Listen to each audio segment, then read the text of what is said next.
Coming up, a really tiny keyboard, a really giant phone, all the new Kindles, and an Xbox One. Stay tuned. It's time to watch before you buy. Netcasts you love. From people you trust. This is Twit. Bandwidth for Before You Buy is brought to you by Cashfly at CACHEFLY.com. Before You Buy is brought to you by Hulu Plus. Hulu Plus lets you binge on thousands of hit TV shows anytime, anywhere on your TV, PC, smartphone, or tablet. Visit huluplus.com/beforeyoubuy to start your free 2-week trial.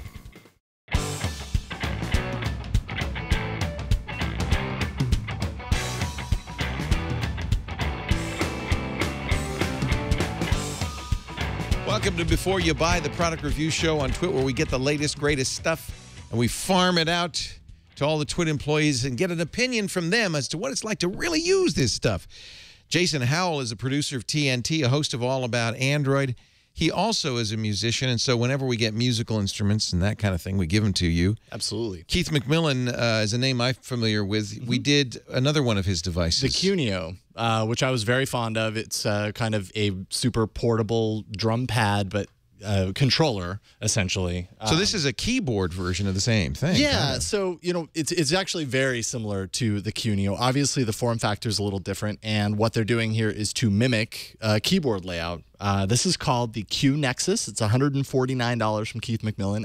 Just like the QNeo, wow, that it is started affordable. as a Kickstarter, which seems, you know, Keith McMillen, they produce a lot of audio gear. It seems like Kickstarter they're using to kind of get a sense of what's going to be successful and roll it out. It's not kind of make it until they get enough people buying it. Yeah, it's kind of an interesting approach for a staid and already established brand to do that. Seeing this more and more.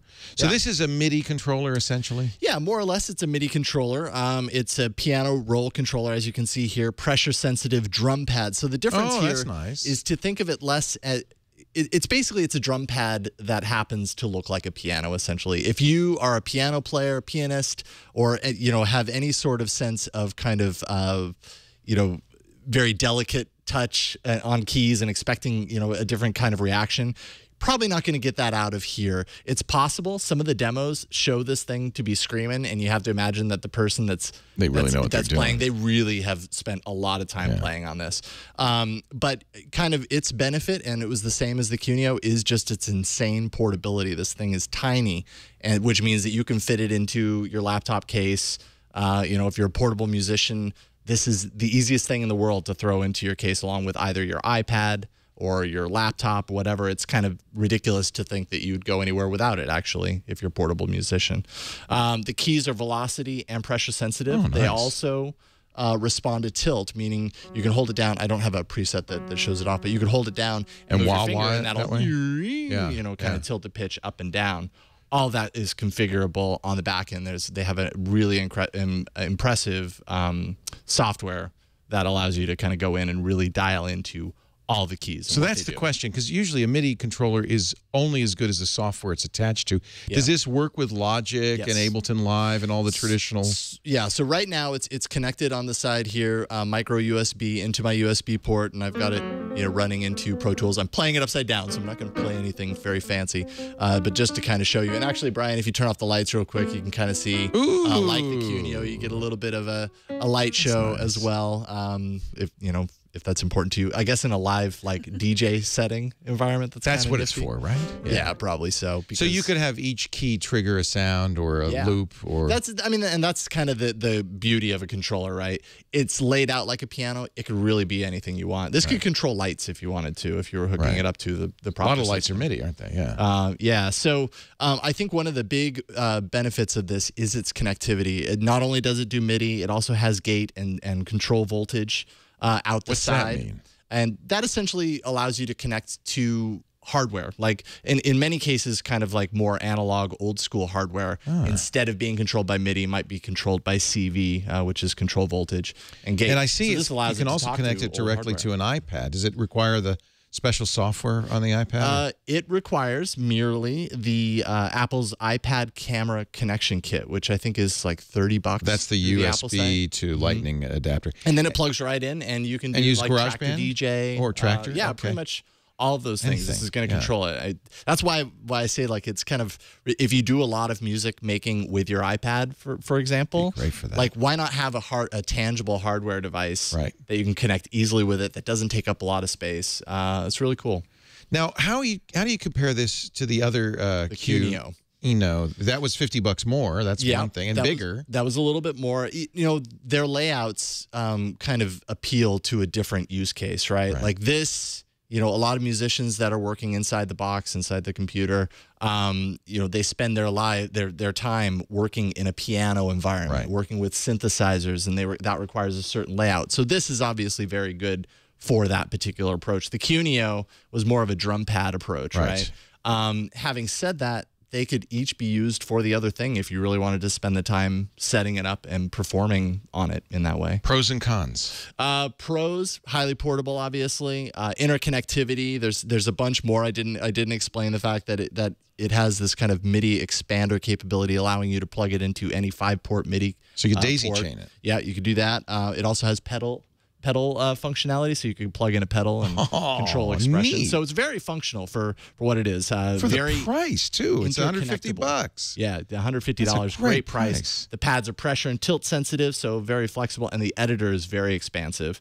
The cons, I'd say finesse is not necessarily its strong suit. You can't just touch a key. If you're trying to go in there and really kind of play something soft and gentle, it's kind of hard to do. Okay. But then I'm also not, a career piano player. So, and then there over here, just real quick, there's a little bend pad over here, which is kind of like your wah-wah pedal or whatever. Sometimes those are dials on kids. Yeah, exactly. And this thing is so small that it almost makes it unusable. It's kind of funny that it's there, and you try and use it a couple of times. It's like, all right, you're probably not going to doing that. No bending here. But that's a hard, I was kind of stretching to find cons on, to be honest. Really? It's definitely a buy. $150. It's easy to drop that, and it fits in a stocking. I just ordered it for Henry on Amazon. There you go. Because he uses Logic. He's in college, doesn't have a lot of room in his dorm. It'd be perfect for him. Absolutely. Right? Yeah. He needs a keyboard. Yeah. Can you play something for us? No. Anything from Yellow Gold? No, I can't, because it's all, any of the stuff that I play on a piano, I record and then I edit it endlessly. Yeah, I know what you mean. That it actually sounds You're not okay. a piano player. I'm not a pianist by any stretch. Awesome. That really looks great. That's the QNexus MIDI keyboard. Another nice product from Keith McMillen. Absolutely. I'm really impressed with their stuff. Yeah. $149.99. Yeah, great price. Jason Howell, stick around, because I think All About Android's coming up. That's right. I'm going to work on it as soon as we're done here. Yeah. Of course, he's also a regular on TNT every Monday through Friday, 10 a.m. Pacific, 1 p.m. Eastern Time, 1800 UTC. We asked our own Father Robert Balasser, the digital Jesuit, to take a look at a really big touchscreen computer. It's the Acer 27-inch touchscreen, and he had this review for us. Take your monitor. Now stretch it. Add a bunch of ports, attach some speakers, slap a touchscreen on top of it, a sleek stand behind it, and shoehorn everything into a sexy 1.5-inch thick VESA-mountable housing. Ladies and gentlemen, the Acer T272HL. The T272HL is basically a refinement of the Acer 7600U all-in-one, without the computer. It has the same general dimensions, the same unique adjustable leg, industrial design, see-through stand, and the same ability to input multiple video and audio sources. Designed for those using Windows 8, the T27HL is a 27-inch edge-to-edge touchscreen monitor featuring 1080p resolution, a 5-millisecond response time, and a 60 Hz refresh rate. Acer included HDMI, DVI, and VGA video inputs, as well as a single upstream USB 3.0 port, and 3 USB 3.0 downstream ports. Image quality is good, much better than I would expect from a 1920 by 1080 piece of glass. The vertical alignment panel gives the monitor a wide 178 degree by 178 degree viewing angle, and the LED backlight gives it acceptable brightness, good color saturation, and dark blacks. We found the response time to be perfectly suited for even the most twitchy games, and the sound from the integrated stereo speakers is good, but not great. Of course, the real story with the T27HL is the touchscreen. Driven by the USB 3.0 connection, the 10-point multi-touch sensor is smooth, fast, and nearly flawless. It interfaced with a variety of Windows 8 laptops and desktops and even a Surface Pro. One note of interest, the inclusion of a VESA mounting option is an acknowledgement that a monitor like this can be used on a desk, but it is most unique when mounted on a wall or a stand, places where keyboards and mice are not as practical. The first pro has to be the image quality. The T272HL has really good color reproduction. It's not like a lot of other monitors that boost up the color saturation to grab your attention. What you see is what you get, and what you get is a really high quality image. Now, it's not just colors. Even though this is only a 1080p monitor, everything, even zoomed in, looks beautiful. It's crystal clear from text to images. That's what you get with a high quality screen. The second pro has to be all of this. Everything that Acer has baked into the unit, from the bezel to the stand that lets it lay flat, to the VESA mount in the back so I can put it on things like this Ergotron cart, to the USB ports, to the inputs, to the integrated speakers. All those things let me do more with the product that I've already bought, and I like that. I think the third pro, of course, has to be touch. If you have a Windows 8 machine, you're missing out if you don't have a touchscreen monitor. Now, this is one of those things that you can add to your existing Windows 8 machine to get that new dimension, that new element, and maybe get a bit more out of your Windows 8 box. Now, on the con side, I think undoubtedly the biggest thing has to be that. Those 6 buttons on the side that form the interface are horrible. Acer, please fix this. It's counterintuitive, people get lost, and it just doesn't fit with the overall design of the monitor. You have an elegant monitor, a clumsy interface. No good.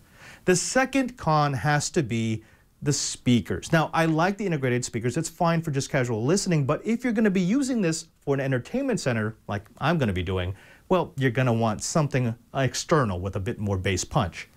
The third thing has to be price.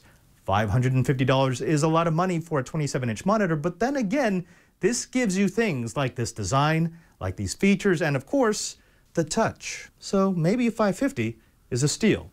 The Acer T272HL may not be the largest touchscreen ever to grace a set, but it is a fantastic combination of technologies, of features, and of design that is deserving of a good look. All in all, after having used the T272HL for a few months, I'd say that for a Windows 8 user, this could be exactly the thing that you need to buy. I'm Father Robert Ballecer with Before You Buy. Boy, that is big.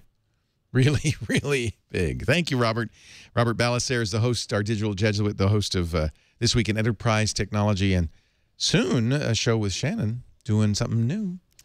A little programming show. We haven't come up with a name for it, have we? We have. Oh, we have a name for it. Don't tell me. Surprise me. Shannon Morse is here. She is Snubs, the producer of this show. Snubs. And has 3 new Kindles. These are the new Kindle Fires. Yes, they are. And I finally got my, it's funny that you're doing this today because I finally got my HDX, the 8.9-inch yesterday, and been playing with it. But I'd like to hear what you think. So you've got the Fire HD, the little one, the HDX, and the big boy, the HDX 8.9. So give us a tour. So I'll go ahead and start with the Fire HD. This is the small one. It's only 7-inch screen. It's very small. And it's also pretty lightweight. It weighs less than 1 pound. It's at 12 ounces. But this one features a 1200 by 800 screen resolution size. So it's a little bit on the low side, but that's also because it's cheap. The cheapest one on the market. It's really cheap. So the one that I have here is the one that has special offers. And to give you an idea of what the offers look like, it basically just shows up on the lock screen. That's about it. You don't see them anywhere else? No, I haven't. That's not bad. So it doesn't show up on your home screen. And when you're going through here, obviously, when you're going to shop, you're going to see, you know, ads for different applications and whatnot. But that's really about it. This one starts at $139. Then the price goes up from there. That one is the special offer version. And I believe the one that does not have special offers is $169. I think it's $20 more, yeah. Something like that, 20 or 30 bucks more. Yeah. It never, you know, I had the Paperwhite with the special offers. Never bothered me. $169. $169, yeah. 30 bucks more. Yeah, so it's not that bad. So this one is pretty speedy with the processor. It's 1.5 gigahertz processor. You can get a couple of different options as far as memory goes. You can get 8 gigs or 16 gigs. Battery life is pretty good, 10 hours of battery life, and that's with a pretty active day too. You can use it for playing video games and whatnot. The speakers are found on the back side of this. You'll also notice there is no camera on the front side. There's the power button right here, and then the volume button and the 2 speakers are on the bottom corners. And then the only other things you have are a mic jack and charger, and it's a regular micro USB charger. So I found that these 2 buttons are kind of odd, and this is the same with all 3 of them, the fact that it's on the back instead of on the side. So it took me a moment to figure that out. I couldn't even find it at first. Yeah, I turned it around and I was like, oh. I know there's an on switch here somewhere. There's got to be an on switch somewhere. So also, there is no camera on this version of it. On the back or on the front at all or anything? Yeah, there is no camera whatsoever, and there's also no additional memory slot. So you're stuck with either 8 or 16 gigs. Know, for $139. 16 gig, that's the one that I would probably choose, so it's a little bit more expensive, but 16 is pretty good. So my pros on this guy, I think that it's a really excellent price. However, there are a couple of cons. There's no Mayday, and I'll get into Mayday in a bit. The screen is just okay with 1280 by 800 resolution, and there's no camera. I found that the volume, as far as the speakers go, is really nice. Watching videos on here is just fine. It actually looks pretty good whenever you're playing videos on here, and you also get the nice little intuitive IMDb feature over here that Amazon has included. That's pretty fun. And then you get some of the applications, but it's running on their Fire OS, so you're not going to get everything that you get in Google Play, which is unfortunate. So this one I had to give a try to. So it's pretty good. Well, it looks good, yeah. Yeah, it's pretty good, but of course this is the lower end model. It's the least expensive. Right? Yeah. All right, so I'm going to move on to the next one, and this one is going to be the Fire HDX. And I have this one set up. Let me go ahead and power it on for you. This is the 7-inch version. Yes. So this is the 7-inch version of the HDX.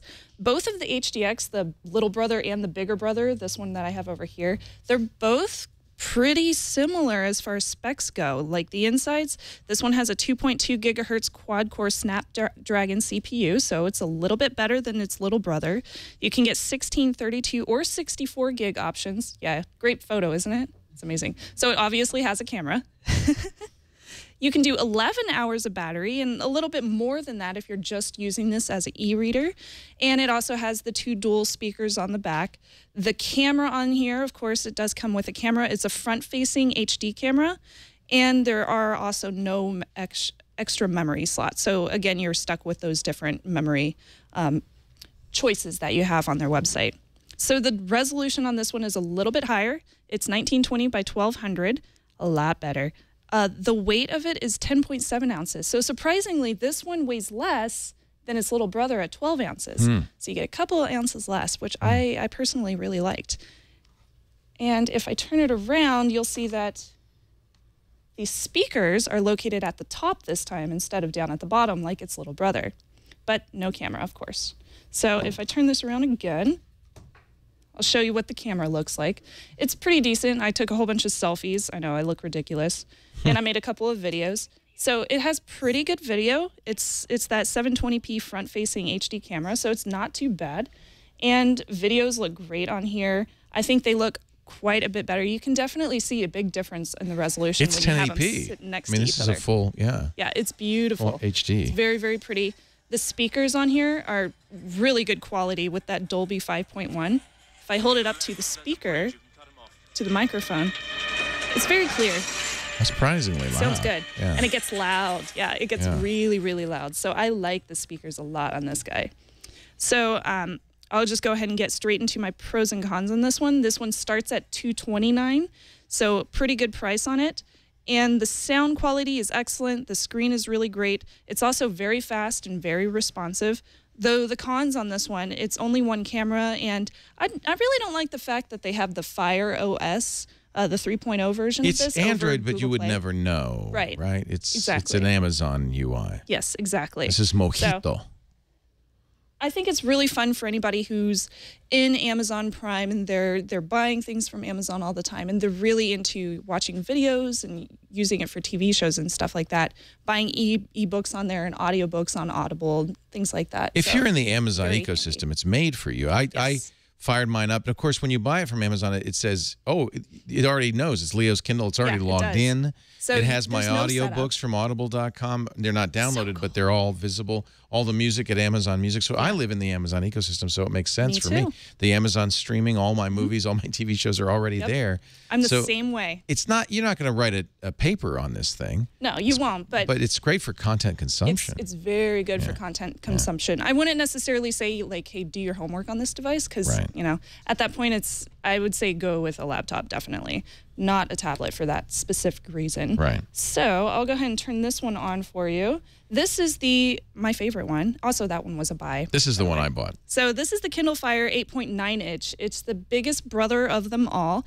This one starts at $379, so it's definitely a little bit more expensive, and that's on the lower end.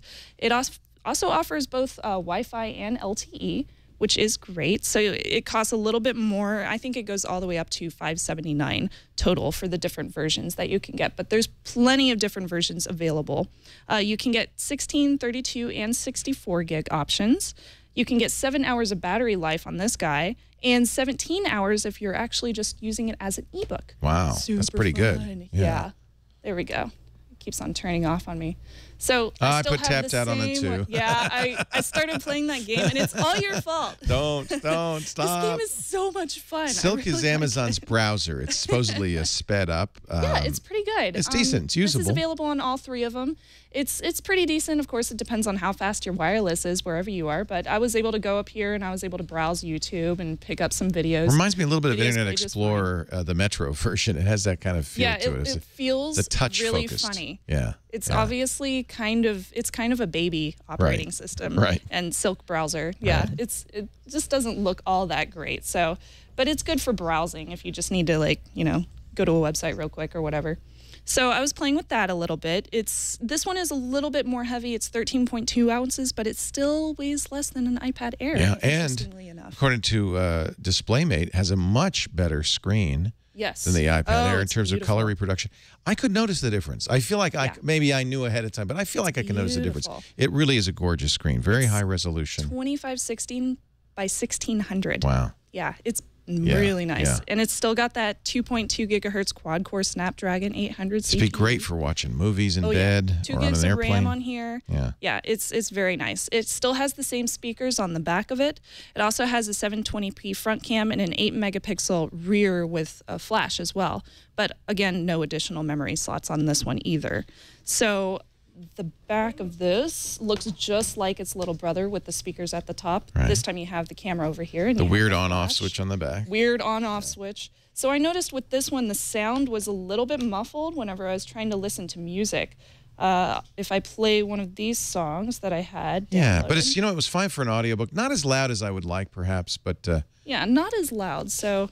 It's not bad sound, though. The bass sounds a little bit muffled. Yeah, it's like... But otherwise, audiobooks are really nice. Yeah. I love listening to audiobooks on here, and listening to movies was perfect. I had so much fun listening to movies on here. Like, that's what I was doing. Did you try the Mayday thing? You know, they're advertising that where you press a button. Do you want to see it? Yeah. Okay. Can we make a Mayday call? It is the funniest thing ever. So you click on the question mark, and it says, "Help, I need help."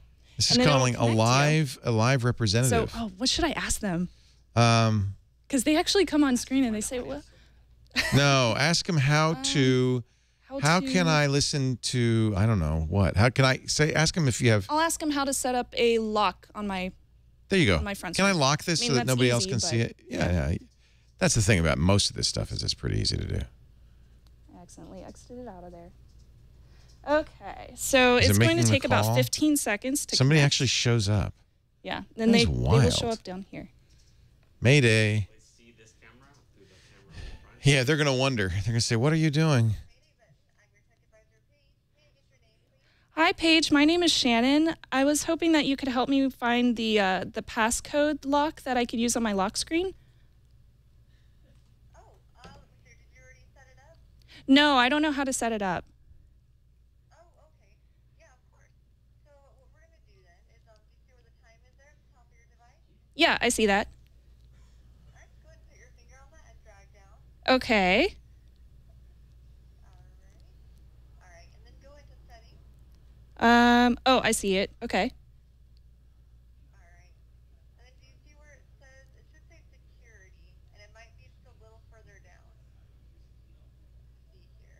Do you see it? At the second of the... Yeah, there you go. Yeah. There you go. And then you see where it says lock screen password? Yes, I see that. So if you turn that on, it'll prompt you to enter a password and to save it. Oh, cool. Okay. That's perfect. That's all I needed to know. All right, great. Well, I hope you guys have a great day and enjoy your device. Thanks, Thank Paige. you so much. Have a good day. Wow, that was really great. That is so cool. Oh my gosh! Now she didn't draw on the screen and do it for you. No, well, they have apparently that capability. They can connect to your screen if you ask them to. Okay. Like, show me. I you can't have to figure give it them out. Permission. You know, my mom would love this. Yeah. She'd probably call every It's day great. just to talk to somebody. Like, that was a stupid, easy problem to solve. But if you seriously couldn't find something, or maybe something was broken, or you had an error downloading something, they could help you with that. You know what I liked about really it? funny. She knew. Yeah. And she actually didn't have to refer to a script or anything. She actually she was didn't. obviously very comfortable with They're how it worked. And she, very oh yeah, you go down advanced. here. It's like how a real person would You be. get a different person every time, too. I've tried it 3 times already. I've asked them the same question every time, but...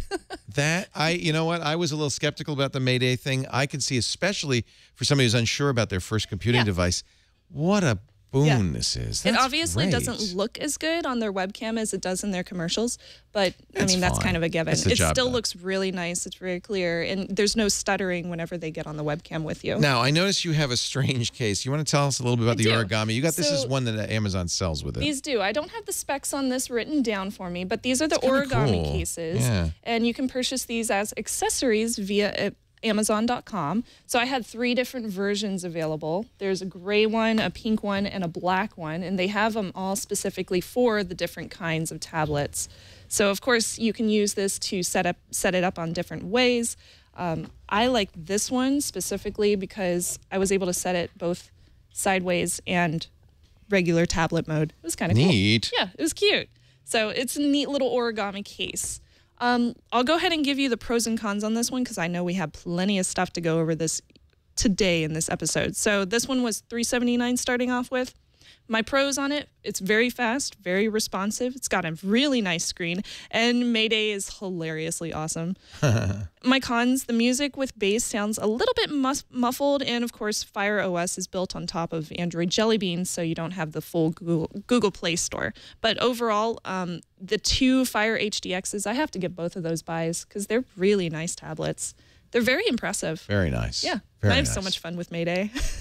Yeah, I've only had mine for a day, an evening really, because I haven't played with it last night. I was pretty impressed by it. It's a nice, Totally do it. nice tablet. Yeah. Yeah, it's fun. So, does it have Hulu Plus on it? It does, yeah. Okay, just checking. Oh, yeah. Pretty much everything has Hulu Plus these Everything days. has Hulu Plus. Shannon Morse, the producer of this show and host of soon to be the coding show. Yeah. What are you going to call it?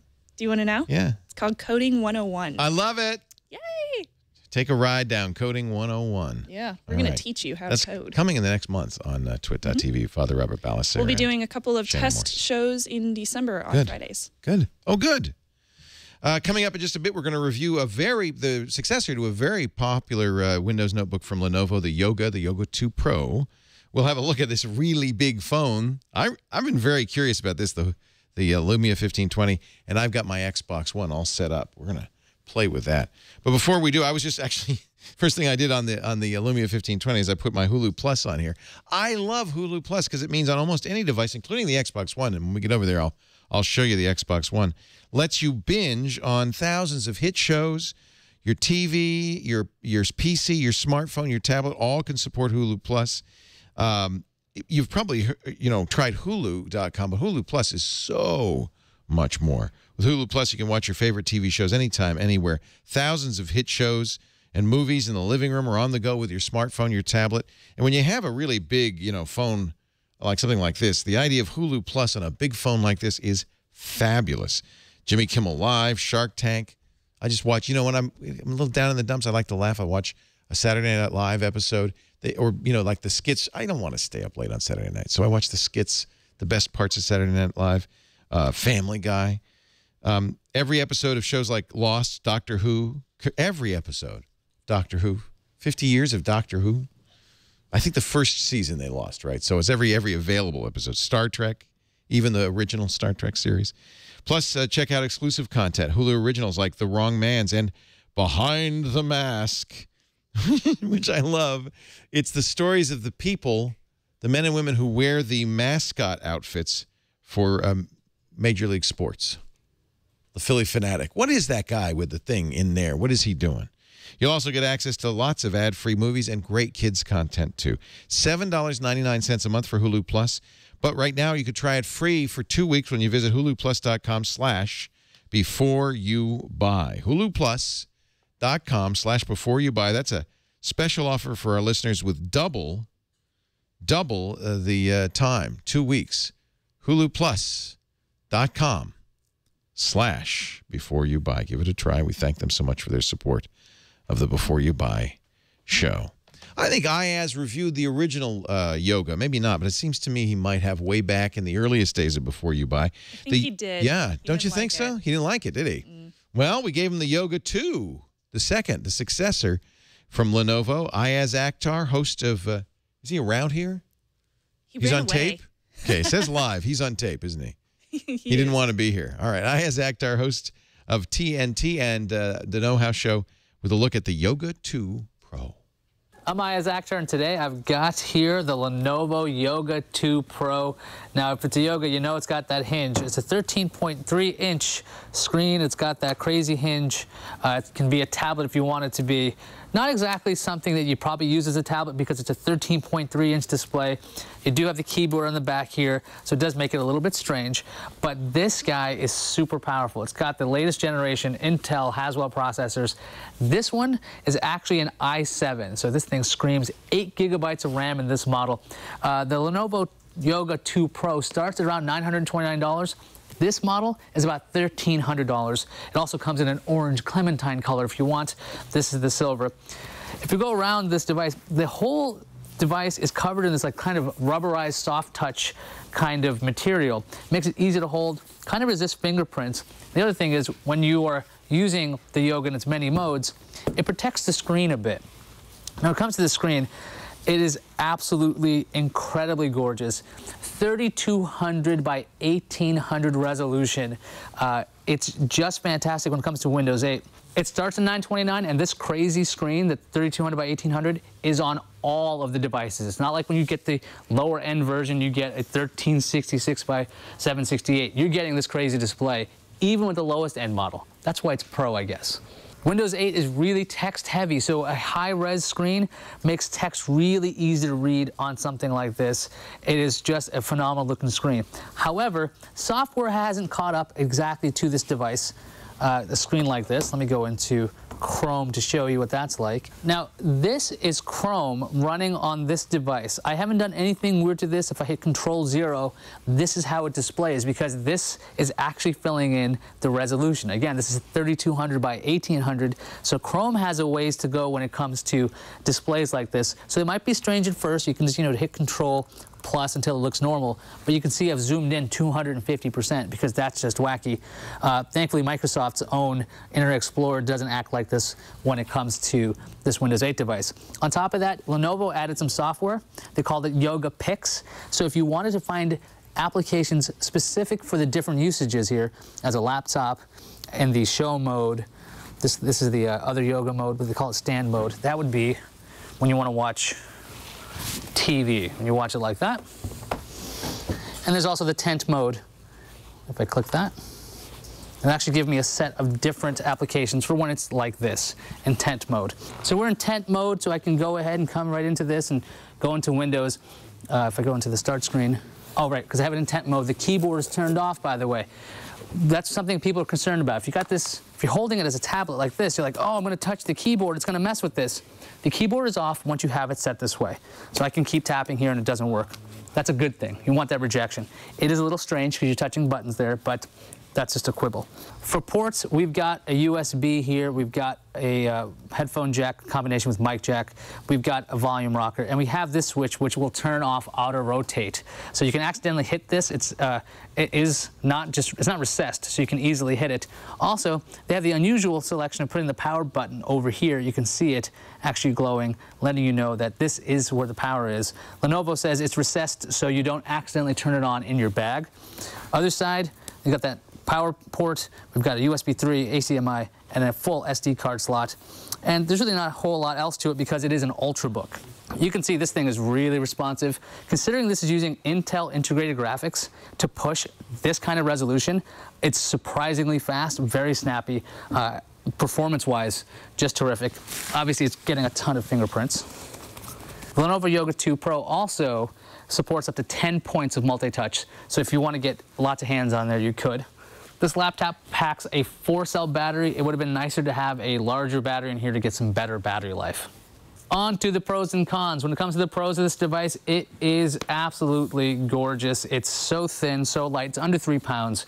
That display is just beautiful. If you look at other displays after it, your eyes will be ruined. I'm not kidding, because this is fantastic.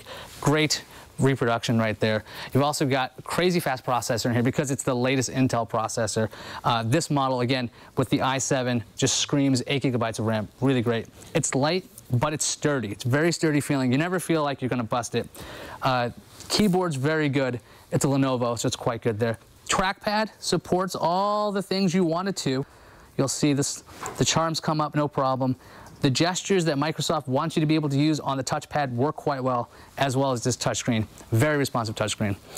On the cons, these are small quibbles here. It is slightly awkward as a tablet because you do have these keys. I don't know how often you'd use it as a tablet though, because it is such a large device. But I do know Lenovo did come up with a better version of this for the ThinkPads. I would have liked the tray to come up so it fell flat. And another little quibble, the power button is in a kind of a weird spot. Just get used to that over time. And this is a super minor quibble. This little shift key on the right side, I would prefer that to be a full size. So if this is how I'm reaching for cons, you're going to hear something you don't hear from me very often. The Lenovo Yoga 2 Pro is a buy because it's a fantastic device. I really enjoyed using it. Super fast, super light, and performance is great. I'm Ayaz Akhtar, and this is the Lenovo Yoga 2 Pro. Yeah, baby. Well, I was thinking after the show you... Oh, hi. Welcome back. Thank you, Ayaz Akhtar. Ayaz is the host of TNT, of course, Monday through Friday on the TWiT Network, and every Thursday of Know How, where he shows you how to do all those things you always wanted to do. You like my phone? It's really big. It's really red. It's really new from Nokia. We decided to let Tony Wang take a look at the Nokia Lumia 1520. Tony? I'm Tony Wang for TWiT, and before you buy, and today I'm reviewing the Nokia Lumia 1520 Windows Phone. The 1520 is the latest phone from Nokia, and it is huge. It is 6 inches, and it's not 5.95 like the competition. It's actually 6 inches. Just to put things in perspective, it's the same size as the HTC One Max, and it's bigger than the Galaxy Note 3 in terms of footprint. So what do you get with this huge package? You get a clear black IPS LCD display that's readable in any light condition, even in direct sunlight. It's 1080p. It's the first Windows phone to have 1080p, but it's definitely not the last. On the back of the phone, you'll see 3 connectors for optional wireless charging cover, which is not available yet, and it is also not the built-in Qi standard that Nokia usually has. It is PMA in America. On the back you'll find a f2.4 Carl Zeiss 2.5-inch sensor, which is smaller than the 1020, but it is definitely no slouch. You can still do 2x lossless digital zoom on the 1520. The equivalent millimeter is 26 millimeters, so it is pretty wide.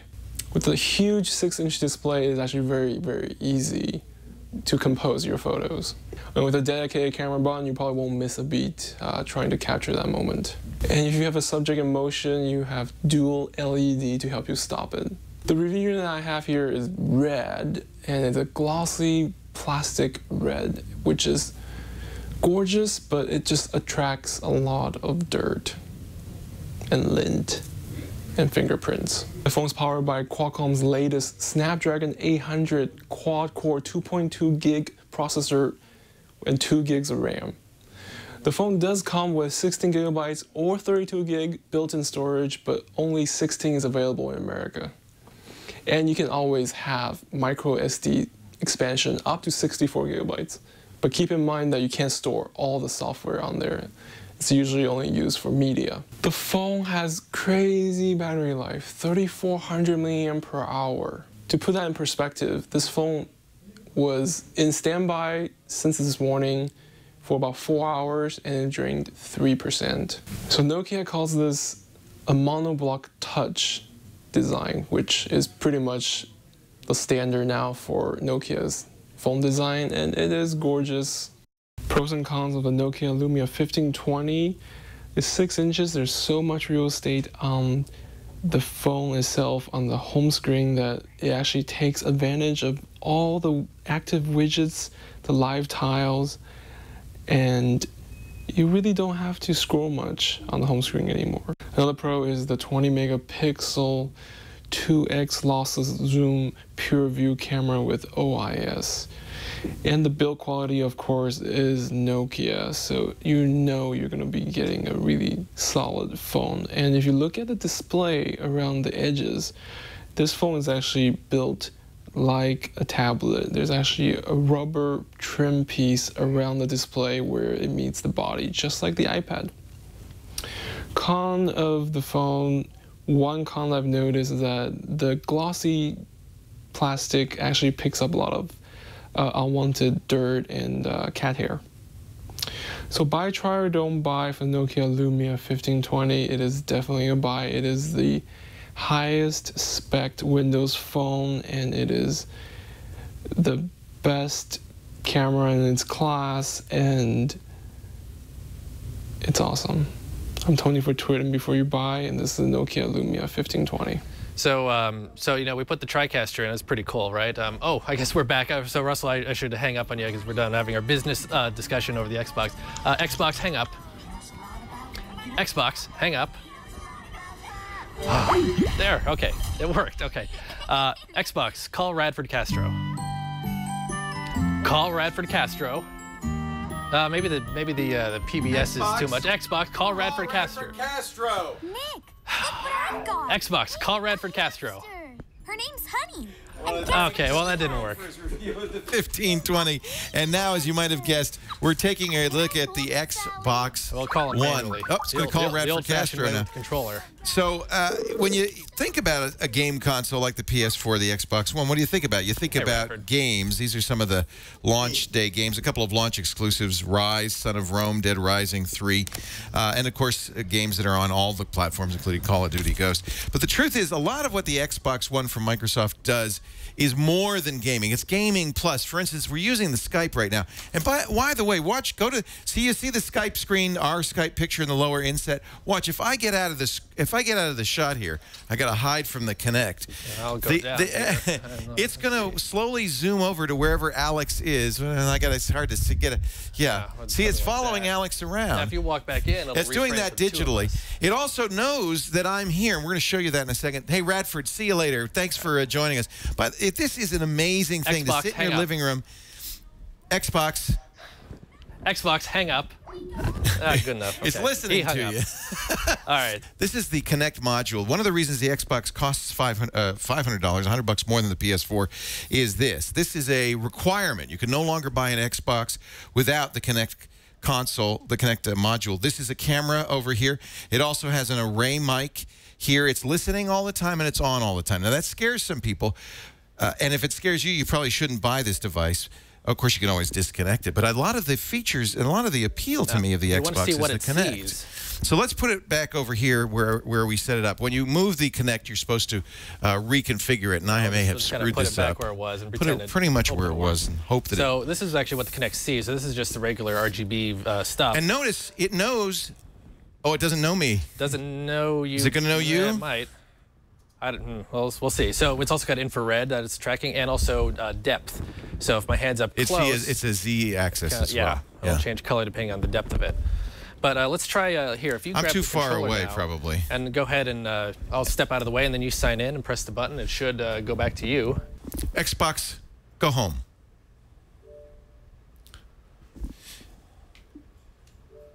It knows that it's me, that I'm logged in. This is the new Xbox controller, very similar to the old one. I think the biggest improvement is a much better D-pad, and no longer a bulge for the batteries. These batteries, by the way, are the same batteries that came with the Xbox, the alkaline batteries I installed when I got it on day one, which was last Friday. And I expect it to last a few more days. This is with pretty heavy use. These batteries last well, although I will be using rechargeable batteries in here. It does have a connector, a USB connector that's not for charging. That is just for controlling it. If the batteries die, you can still play a game by being connected directly to the USB panel. It's for charging if you have the play and charge kit.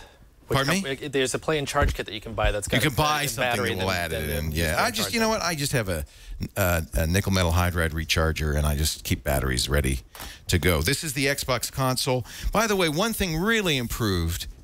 Listen carefully. Do you hear anything?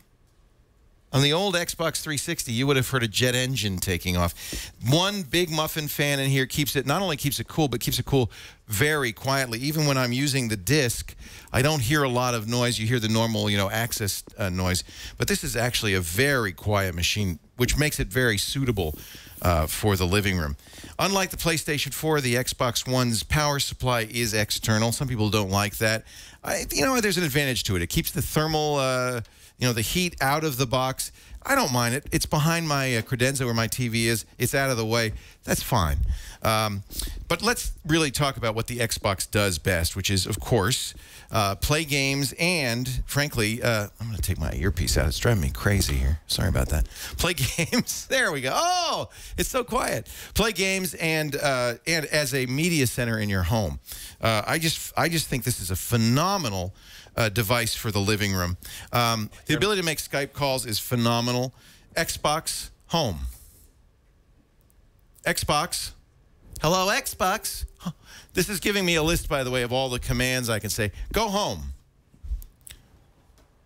Go home. Does not work perfectly, I admit, but it does work more often than not. And it's really nice to be able to watch a movie, for instance, and to pause it in the middle. I'll show you over here. These are my pinned icons. YouTube, Skype. It does support Netflix. It does support Hulu Plus. I've got Amazon Instant Video. In fact, let's watch real quickly some Amazon Instant Video on here, because one of the things I really like is that I can pause the video and resume it with my voice. If I get up, I want to answer the door. I'm not signed in. Well, we'll just have to do that another time. But if I want to get up, I can say Xbox pause. It'll stop the video. I can say Xbox play. It'll resume it. You have a lot of commands available that make it very much easier. But really, if you're going to buy it, you're going to buy it for the game. So let's talk a little bit about the games. Oh, one more thing I just wanted to show you real quickly. The Kinect can also be used to scan barcodes, and this is kind of a nice feature. A lot of times, for instance, Dead Rising 3 comes with a barcode with some additional information. I can say, Xbox, use code. I can even be in the middle of a game and do this right now. Xbox. Maybe not. Xbox. Hey, Xbox. Xbox. Use code. And then I can watch this. I love this feature. Just hold the QR code up to the camera here, and it adds it. I think that's pretty cool. I think that's pretty cool. Yeah, I think I'll take that day one exclusive for Dead Rising 3. That was pretty neat. And so you don't enter in a lot of codes and stuff. Let's go back to Rise, Son of Rome. This is one of the Xbox exclusives. And one of the things people point out with the Xbox One compared to the PlayStation 4 is it isn't 1080p on many of the games, or any of the games as far as I can tell. But I have to say, it feels pretty smooth, pretty fluid, and it looks great. This is a fun game. You play a Roman centurion. There's the Emperor Nero. I've got to help him. All right, you want me to go in there, Nero? All right, let's do it. And I don't think you're going to look at this and say, even on a big screen, I watch this on my 55-inch OLED, I don't think you're going to say, oh, golly, the graphics are terrible on this. I think they're quite good. And it sure is a lot of fun to play. Oh, let's not show this violence. It's just too horrible, too violent for words. Oh, stop it. Oh, stop it. Oh, my God, the humanity. Press yellow, press blue, and he's gone. Anyway, a lot of fun. Okay, stop it. Xbox home. Go home. I'm sorry, I always say the wrong thing. Xbox, go home. Well, you can always press the home button to do that. You can also snap, by the way, which is fun. So you saw earlier Alex had a Skype call going on, but he was also watching live TV. That's one of the things that's really different about this, the ability to watch TV with this as an overlay. That's because the Xbox does something different. Like the old Google TV, it does a pass-through, so it's not going to take an additional HDMI input.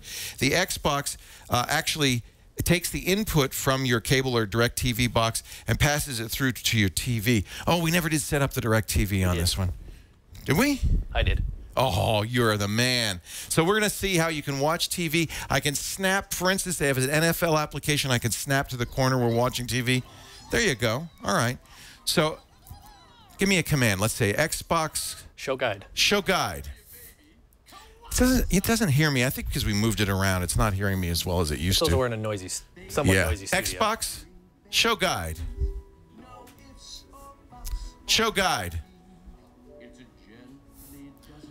I've been using this in my home environment, even with loud TV going on, and it works really well to be able to talk. You can say, Xbox, watch HBO. And it will jump to that channel. It actually knows what channels are available to me. It shows the programming guide. I can go to shows. I can go to channels. We're not getting the best results in here. I think it's because probably I need to resync this after moving the Kinect around. Xbox, watch KGO. Guess we don't have HBO on here, but you see it gives you a list in green of things you can watch. Watch ABC. I don't think the infrared is bouncing. That's another issue. All right, let's talk about that. This really worked really well. You tell it what receivers you have, what cable box or satellite box you have, what TV you have, and then it floods the room with infrared and bounces it off. Now, our DirecTV box is nowhere in infrared line of sight from this device, so it's not going to be able to control that. That makes sense. It was earlier, so... Where is our... Our box is where? It's like, oh, it's down there? All right. But it does, in fact, work quite well to control the receiver. When I say Xbox turn on, it turns on everything. I can change channels directly, and at home it works quite well. There were a few little glitches. One, my very recent Samsung OLED TV, it didn't know about that. I've heard from some people that the Pioneer, Kuro TVs, it doesn't have that. But these can all be updated very simply in software by Microsoft. It works very well as a universal remote control. If you decide you don't want to use voice control, you can, of course, always use the Xbox controller. And what I really like is Microsoft has made a free app, a smart glass app, available on every platform, iOS, Android, and of course on Windows Phone, that lets me do a lot of things directly. You know, let me do it on the big one here. And I got the Lumia 1520. We can run the smart glass app on here. You'd be able to see it a little bit better. I can see everything that's going on. I can control it. I even have a remote control right here, so I could press this to go back to Xbox Home. I should be able to. I wonder what's going on. You know, I have a feeling that we have lost connectivity with this Xbox. It knows we're watching TV. I could pause it. I should be able to pause it. We don't have a DVR. So the pausing and stuff only works. That's for the DVR. Box. I think, yeah, and I also think this is not seeing it very well. Oh, sorry. Let's try that again here. You see, it's not... well, you are home. Oh, I am home. I didn't notice. So we can everything's around there. Everything's live inside the home thing. There are some people who are talking about the fact that it is like the PlayStation 4, a very horizontal layout, and I guess as you add more things to pinning and stuff, it may start to fill up. But I find that you have pretty good control of what you want to use. There's some really great apps on here. This is the NFL app, which allows you to watch a lot of NFL video. You can say what your favorite team is. It's not so much different from going to NFL.com, except it's a lean-back experience. It's on the big screen TV. I have to say, there are a lot of negatives on the Xbox. As you can see, it's not perfect yet. But the promise of this being more than a game machine, and I've played all these games, by the way, and had a lot of fun doing it. The promise of it being more than a game machine is really exciting. And this is something that really belongs in my living room and can do so many things. I don't need a Roku or an Apple TV. You can't watch iTunes, obviously, but if you watch Amazon, you can use that. You can keep track of your friends and their achievements. You can have your gamer avatar. You can see... This is Alex, who's apparently doing all of this stuff. Oh, wait a minute. That's because we were doing it. But I can also scroll down and see what Justine, she's playing Forza Motorsports. Paul Thurrott, he can't stop playing Call of Duty. It's really fun to be able to see your friends, see how they're doing. It's very social. I can, as I'm playing a game, for instance, record 30 seconds of video.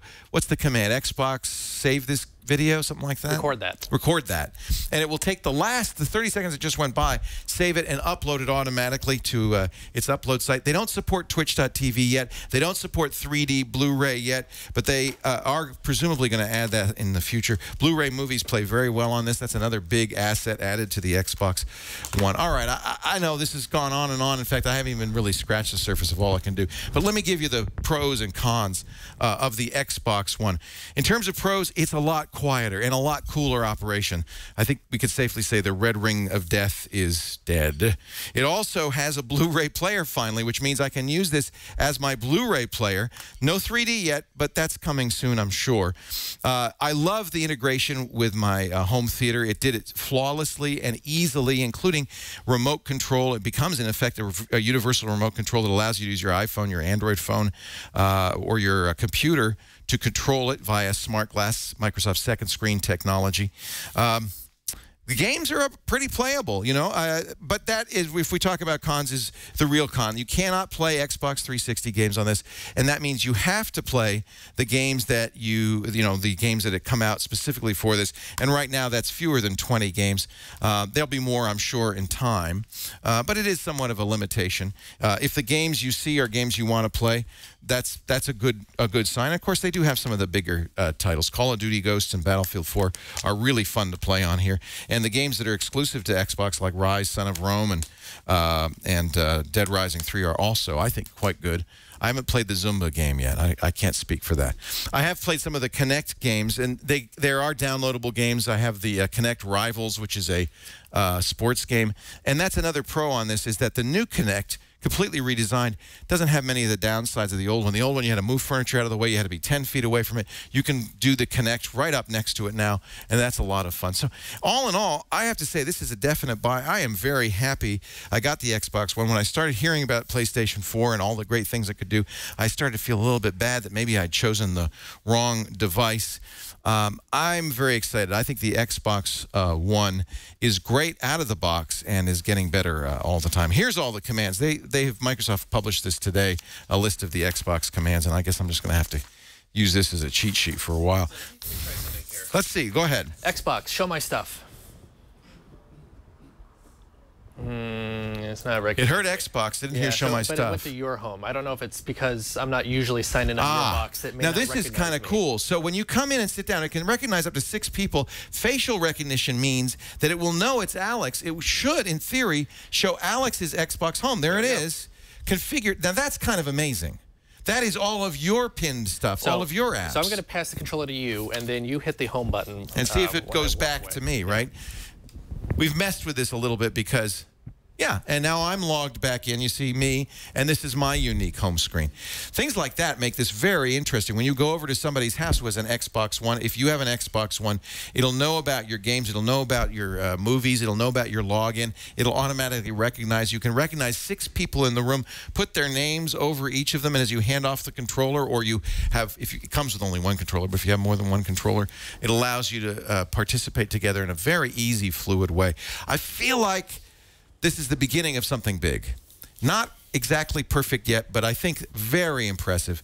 A definite buy, even at $500. And of course, I expect in the years to come, it'll get less expensive. They'll probably be slimline, and of course, a lot more games. Really, a really nice game machine. That's it for this edition of Before You Buy. Sorry for the long review there, but there's so much to show, and there's a lot more we didn't even get to. I hope you enjoyed the show. I want to thank all of our reviewers, Tony Wang and Shannon Morse and Jason Howell and Ayaz Akhtar. I want to thank you for being here. We do this show every Tuesday afternoon, about 4 p.m. Pacific, 7 p.m. Eastern Time.